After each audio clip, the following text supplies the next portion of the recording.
They called them calypso cricketers. Bright, stylish, entertaining. A team to enjoy, but not to fear. In the early 1970s, the West Indies smiled, played with rhythm, but on the tough tours they struggled. In Australia, they found out what true pace felt like. Lilly, Thompson, and co. exposed a vulnerability. Well, with fire and direction. That was hit him in the face, I Serious ball, Richie. I think it got him on the jaw. think. That climbed straight up.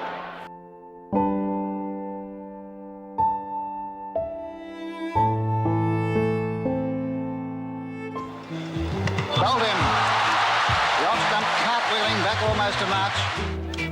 Over bowl, that was hooked. That was a lovely piece of cricket by the Australians. Through to Richards. Is it here? He's out. Steph Thompson at his best. That's out. Clean bowled. Roberts is out. Clive Lloyd looked at his team and saw the mirror of history. Swagger without the steel. He decided to build the steel. Lloyd recruited and backed a new breed of quicks. Men who would bowl with hostility and discipline. Wayne Daniel, Michael Holding, Andy Roberts. Men who would make batting feel dangerous again. Lloyd's plan was simple: intimidate, outskill, and win. Not with flair alone, but with ruthless pace. Then, before a ball was bowled in anger, England's captain Tony Greig made a comment that burned through the Caribbean soul. They grovel. And I intend, with the help of Closey and a few others, to make them grovel. Grovel, a small word with a heavy history. Colonialism, humiliation, derision. For a team of men whose families had known bondage and struggle, those words were a call to arms. This series was not only about runs and wickets, it was about pride. The West Indies came into Trent Bridge with the grovel insult still burning in their veins. West Indies batted big, Viv Richards roared, and the English bowlers were put under pressure. From the first ball of the first innings, Andy Roberts, Michael Holding, and Wayne Daniel attacked with ferocity. The ball whistled past heads, thudded into gloves, and pounded into ribs. Batsmen flinched, fumbled, and fell. Tony Greig, the man who promised to make them grovel, walked into bat. The West Indies quicks didn't need words. Their answer was in the thunder from 22 yards. Greig lasted just a few minutes before his stumps were shattered. Clean bowled for a duck. The roar from the West Indies players wasn't celebration. It was a release of weeks of suppressed fury. England fought hard to save the match. The game ended as a draw, but England's confidence was shaken. Message sent: West Indies were no longer just entertainers. They could bat long and bat deep, and their bowlers would make you hurt. At Lord's, cricket's cathedral, conditions teased seam and swing. England hoped the home ground would return the advantage, but the West Indies made it difficult. After fierce contests with bat and ball, the second test finished as a draw. But England's sense of normality had slipped. 2 tests in, and England had no answers, only anxious plans. Old Trafford, Manchester. This is where it changed from difficult to disaster for England. West Indies batted strongly, then their pace battery hunted the English lineup. England were bowled out cheaply twice, and the margin said everything. West Indies won by 425 runs.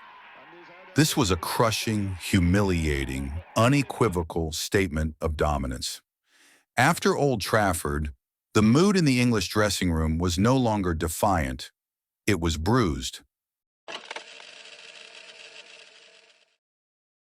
At Headingley, the West Indies showed balance, belligerent batting and clinical bowling. Viv Richards and Gordon Greenidge punished loose bowling. The quicks returned the favor. Relentless, accurate, terrifying. West Indies won by 55 runs, and with that, the series was effectively sealed. The Oval was the stage for the final act. Viv Richards produced one of the great Test innings, punishing bowling, timing, and sheer dominance. Michael Holding tore through England's batting with breathtaking pace. The match ended with West Indies winning by 231 runs. The series, emphatic, West Indies 3, England 0. The grovel remark was buried beneath the roar of a team that refused to be humiliated. This was a team of stars and role players fused into a single purpose. Viv Richards, the bat that changed the series, 829 runs across the Tests, a batting avalanche across England. Michael Holding and Andy Roberts, the twin terrors, each tore out opposition batting with consistent pace and hostility. Holding finished with 28 wickets. Roberts also finished with 28. Clive Lloyd, the captain who saw the bigger picture, recruited fast bowlers, nurtured aggression, and disciplined the team. This was more than victory on the scoreboard. Tony Greig's words had turned an athletic contest into a cultural moment. For the Caribbean, this was dignity reclaimed in public view. The West Indies did not merely beat England. They broke assumptions about who could dominate world cricket. From 1976 onward, the message was clear. The West Indies would be feared, not merely admired. Their success in 1976 ignited a golden era. They went on to dominate Test cricket for nearly 2 decades, becoming the world's benchmark for fast, ruthless cricket. They called them entertainers. They were called calypso. They were told to grovel. Instead, they hunted, they dominated, they rewrote cricketing history. The 1976 tour was not just a Series 1, it was a statement. Never insult a pride that has only been waiting for its chance to roar.